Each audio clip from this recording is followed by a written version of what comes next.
Plans to revitalize the area around the Delta Center are taking a big step forward today. A legislative committee signed off on the plans, paving the way for Salt Lake City to give final approval and vote on a sales tax increase to help pay for it. But it was the fate of Abravanel Hall taking center stage at today's meeting. News specialist Lindsay Ertz now with the latest. Yeah, Abravanel Hall is not getting torn down. That was the promise today from the county mayor, legislative leaders, and Smith Entertainment Group.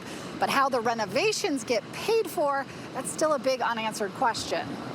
And I'm committed, as I have been from day one, to keeping the hall as is, where it is. We have a plan to do so. A promise from the Salt Lake County mayor that's coming with a hefty price tag. It's quite high. It exceeds $200 million. And renovating, not demolishing the hall, was a commitment echoed throughout the meeting today of a legislative committee, the county, and reps from Smith Entertainment Group as they look to renovate the blocks east of the Delta Center. We're all united in our goal of preserving Abravanel Hall as is.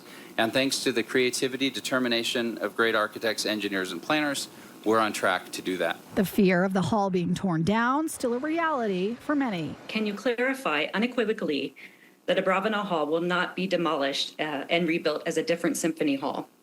Is Abravanel Hall no longer in the way of the planned open plaza? Today, a committee of lawmakers voted to unanimously pave the way for Salt Lake City to give final approval to revitalizing the Delta Center and 2 blocks east and using increased tax money to do it. But it was Abravanel's fate and how to pay for renovation that still lingers. Something Mayor Wilson and Smith Entertainment Group still have to figure out. We, with hopefully the state's help and other partners, can come up with that bill, the $200 million in excess to renovate that hall. State Senator Dan McKay, who sits on the committee, was asked about the likelihood of the state chipping in.